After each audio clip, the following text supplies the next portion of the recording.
Today we hopped on the Chestnut Knoll van provided by Jodie Daniels, Assistant Director at Chestnut Knoll in Boyertown, so that we could attend the Pennsylvania Alzheimer's Disease Planning Committee event being held at the University of Pennsylvania in Philadelphia. Joining me were Celeste Fox, Montgomery County Aging and Adult Services, Linda Gambone from Community Health and Dental Care, Cass Moyer from Caring Hospice Services, and previous caregivers Donna Towers and Harry DiLorenzo.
Sam, the van driver, dropped us right at the doorstep of the University of Pennsylvania where the event took place.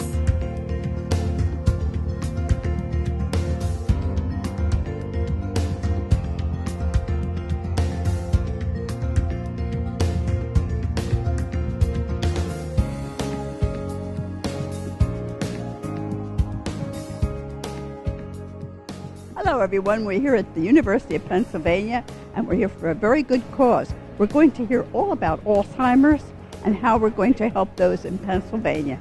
So let's go inside and listen to this important message. As I said earlier, those living with the disease and their families, we gather together those providing care and those impacted by the disease in one way or another, those conducting research. This morning we're also pleased to have with us Representative Kathy Watson, the important voice of policy. Representative Watson is chair of the Alzheimer's Caucus in Harrisburg, and I'd like to invite you to come up, Representative Watson, and share some words of welcome. Without your inspiration and leadership, I don't know if we'd be standing here today for this effort. Thank you. Ladies and gentlemen of the committee, those of you who are here to testify, I look forward to your report because I truly believe you will be like them. You will give us a blueprint that we will be able to use. Now I know you're going to scare me and Senator Mensch and all the others because you're going to come up with things and we go, not the money, how are we going to do this? But I also know you'll be creative to find ways that we can do things that may not take government money, but we will get the job done. There are thousands of people and families touched by Alzheimer's disease who are looking for answers. A room full of people learned some of those answers from doctors, caregivers,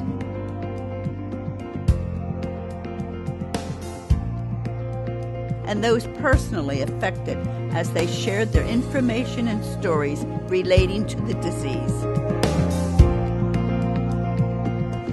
My name is Carmen Torres, and it's an honor to be here today alongside so many people who are dedicated to helping the Pennsylvanians with dementia.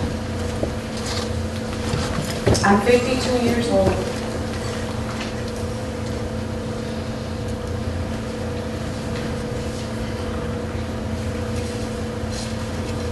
And I have the diagnosis of a young onset of Alzheimer's disease. I have retired from the Philadelphia Police Department. after 30 years of service.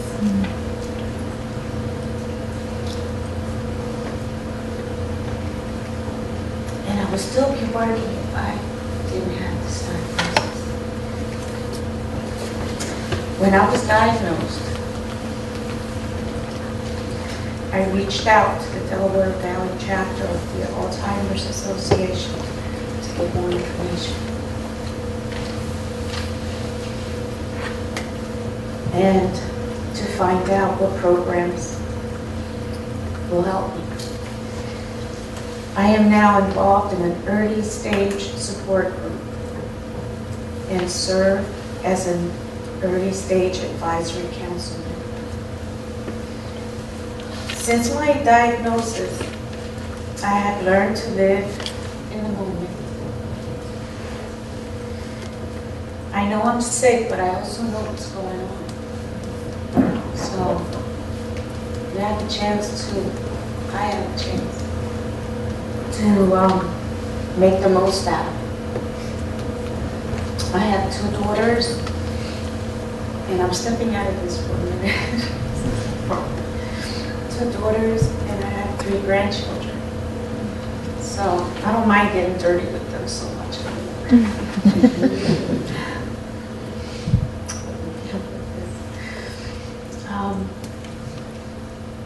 I know that there is no cure, but I wish to have one.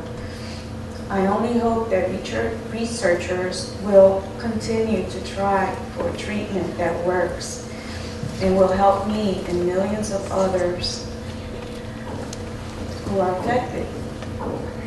While I wait for a cure, I sometimes worry about the future. I am fearful about what will happen when I need more help. I live alone, and even though my family is very supportive, they are young and have young families of their own. I worry about whether I'll be able to afford the care that I may need, and I worry about how I will feel when I need that care. I have been self-sufficient for a long time. So becoming dependent on others makes me sad.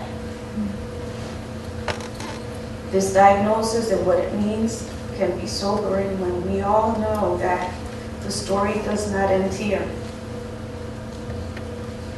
And we all know that the story doesn't end here.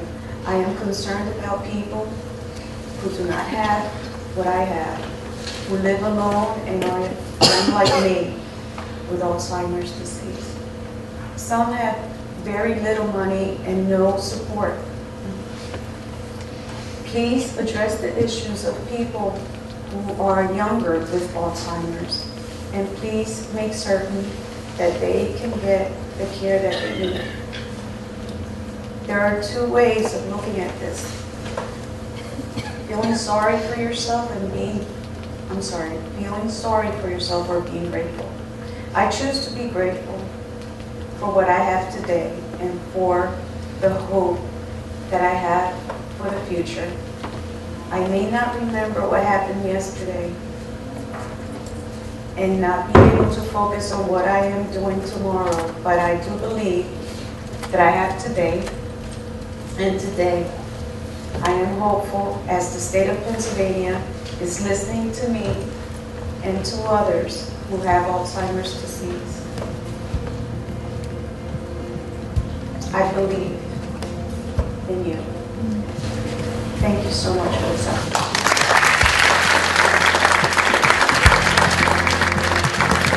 Good afternoon, everyone, and thank you for the opportunity to have this time for the public to speak. It was an opportunity for me to realize how much caring for older adults, which I've always known as my ministry and mission in my own life, but to look at it from all the angles that it came to be in my life to this point. First, I was a student.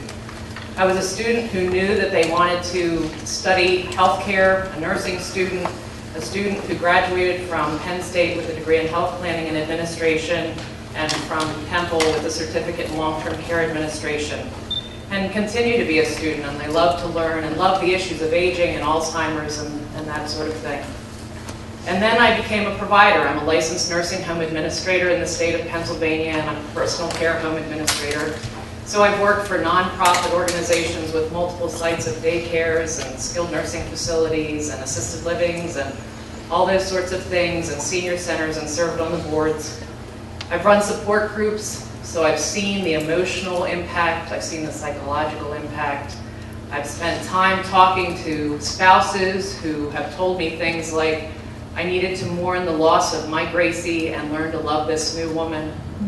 I've met with people and watched them shed tears and held their hands and spent hours with them as they mourn the loss of a 60-year-old wife, as they talk about how their teenage children can't cope with the fact that their mother, who's not even 50 years old, has Alzheimer's, and their dad has to take her to daycare before he takes them to high school. So I've learned all those things, and I've felt them. And I've seen the loss from the incurable disease. I've seen the splintered lives. I've seen the difficulty in navigating a system that nobody really wants to think about, frankly. So when you talk about education, there has to be a willingness to come to the education before the need is there. And it's thinking about an incurable disease is not a very palatable idea. I've seen the ambiguous loss. I've seen how we grieve, this never-ending grieving process of losing a person right before our very eyes who is still physically right there in front of us. I see the ambiguous loss of the relationships, the sadness that comes with it, the compassion fatigue, you know, the love and care and outpouring that caregivers give, but we're human beings too, and we get tired too, as professionals and as family members and the like. And so over the course of 20 years, I really thought I got it, and I knew it, and I loved it, and I always say to the staff, as employees that I've trained and supported, frontline staff and management staff, I've always said to them, you know, when things stop hurting your heart, that's when you need to go find something else to do, because this is very sad.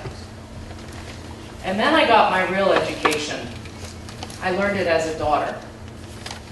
And that's when I learned the real meaning of being a caregiver, being a provider, the challenges, and what they feel right in your heart. See, I was lucky enough to be adopted from the foster care system, from the child welfare system in the state of Pennsylvania at the age of 8. And so I was adopted by the most lovely Pennsylvania Dutch farming couple that you could ever meet. And through caring for my mother, who developed Alzheimer's over the course of 10 years, I learned what it meant to be the sandwich generation. I learned what it meant to try and have my 4-year-old son at daycare and know if my mom took her pills. I learned what it meant to say, to take meals. I learned what it meant to watch her go. I learned what it meant to feel it. Because you know what I learned the most? I learned that you can't intellectualize your way through the feelings. I learned you can't read a book and quite know how it feels as it does when you're living the experience. So thank you for taking this opportunity today.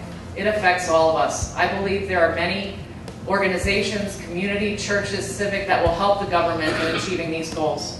And I appreciate the opportunity to speak from these varied facets of how it's been an experience in my life. And I'd like to commend the prior speaker because that took a lot of courage. Dene Liott is with us, also a member of the Council on Aging. There you are.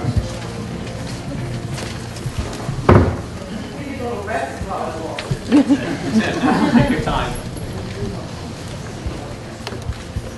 Good morning, everyone. Thank you for being here. And now that we've heard all of these doctors, and I don't think a lawyer, but everyone that has so much to give us, we're now down to the little old lady. It's a pleasure to be here. I'm supposed to tell you in about 5 minutes about 15 years of caregiving in home to my mother who had Alzheimer's. So I'll try to tell you just a little part of the story. When I was a youngster, my mother read the Bible daily. She was a tiny, happy, cheerful person and would play music, whistle, sing, and laugh all day long.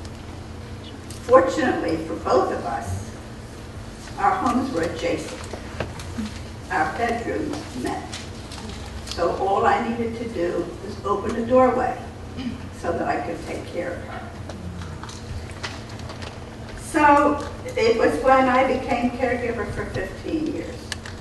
During those years, I enjoyed my time with my mother. I'm sort of upbeat on this Alzheimer's. I really and truly enjoyed her. As she became a little girl, I heard stories I had never heard before. I learned things. I tried to stay positive because it was my mother. I enjoyed that time. I cried, but I still enjoyed it. It was hard to keep positive, but I did it anyway. And I consider myself fortunate because here I am telling you this story. My mother loved to drive her car. She was always coming and going several times a day, just to be able to drive. One day she asked me if I needed anything from the store. To make her feel useful, I said, okay, bring me a quart of milk. She returned with a pound of butter. I told her I wanted the milk. She said, oh, I'll exchange it. She insisted on exchanging it. I said, okay, I'll write a note so you can give it to the clerk. That was the day I realized that something was happening to my mother's mind. It happened so gradually that neither of us realized the changes. She was more forgetful, needed things explained to her over and over. She told fibs to hide her confusion. Everything that I did for my mother was from instinct. I did not realize until much later that she was a victim of Alzheimer's disease. I started taking care of her in the early 90s.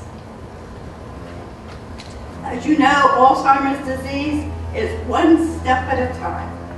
My mother and I both cried when it was necessary to take her car keys. I had to remove the connection to her stove. I locked all the doors so that she wouldn't wander. Later, she forgot how to walk, and she had to be in a wheelchair. Finally, she became confined to bed.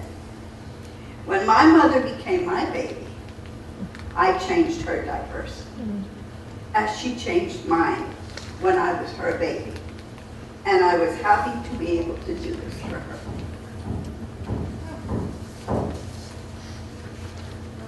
It is important that Pennsylvanians have access to memory care campuses, as well as to be able to stay at home. We must be able to furnish a source of information for the families and caregivers, such as a toll-free telephone number, make the public aware of the services available to them for the disease. Perhaps rather than wait for the public to come to Pennsylvania Department of Aging for information, we should reach out to the public, talk to the students in high schools, colleges, ask churches, clubs, organizations to print the information in their bulletins, post flyers in public places, and make public announcements on radio and TV. Make use of every available resource to get the word out. I was fortunate because my mother's doctor suggested that I contact Aging and Adult Services for help. Celeste Fox, the supervisor for aging in Pottstown area, told me about the programs that they offered, and it was determined that my mother was eligible for the wonderful waiver program. The waiver program. The program was the waiver program. And they provided us help with the Family Caregivers Network agency, and it made it possible for me to take care of my mother at home where she wanted to be. It was my privilege and honor to care for my mother. I cherish those days, including her final hours with Chaplain Barry Moyer from Caring Hospice Services, who was there for both of us. Thank you for your attention. Be well, be happy, keep moving forward, and keep good thoughts. And thank you to Jodie Daniels and Chestnut Knoll for bringing us here today.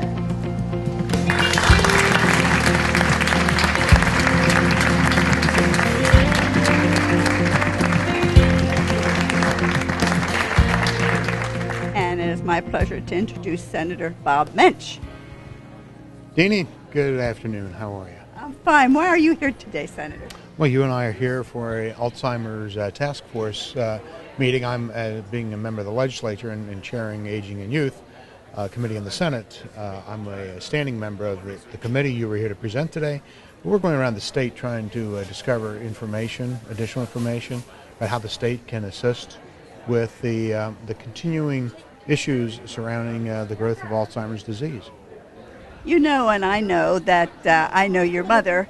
Yes. And, you know, my mother had Alzheimer's, and I know your mother's up in ages. And how is she doing? Mother will be 93 in December, and her mental faculties are still very sharp. Her husband, my dad, had some difficulties in the later stage of his life with Alzheimer's. Oh, but then your mother's fine. Well, good for her. Great. Yeah, absolutely. I love it. And I'm so happy for everything that you do for us in the aging population. Well, thank you. You know, it's what I've come to understand is as you get older, you appreciate more the need for aging services. So I'm aging, and so I appreciate all the more the good work that we do from the state.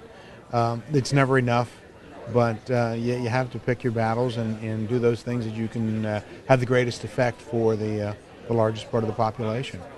And we are that large portion in Pennsylvania. Pennsylvania is still the fourth largest seniors population in the nation by percent of population.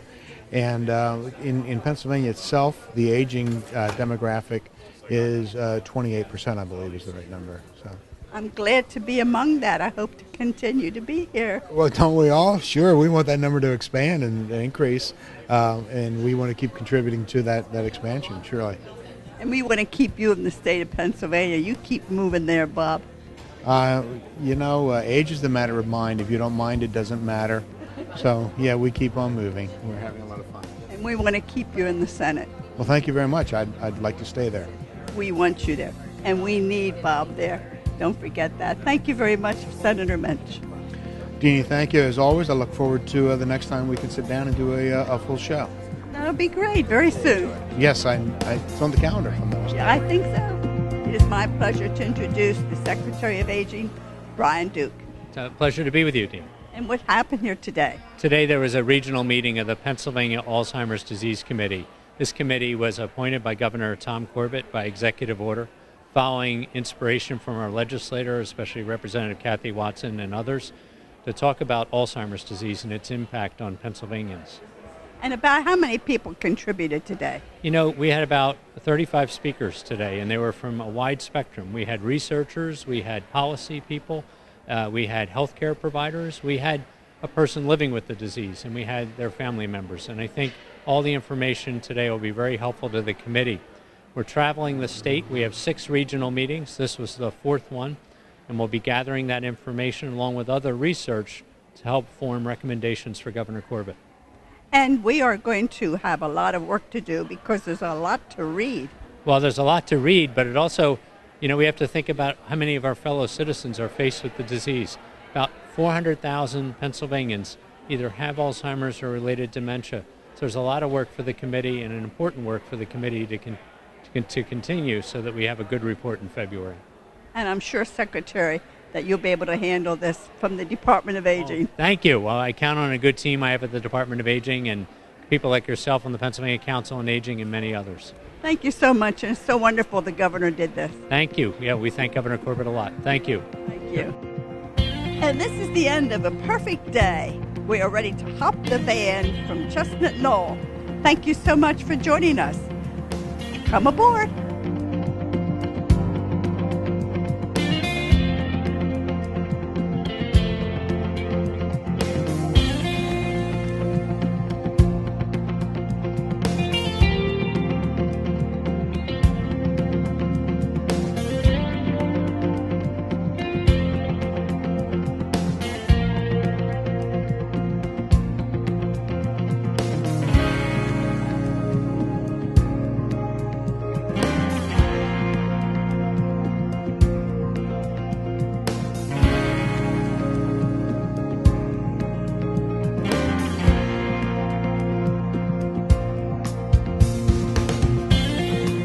want to thank Chestnut Knoll, that does so much for the caregiving community, for making it possible to share this event with you.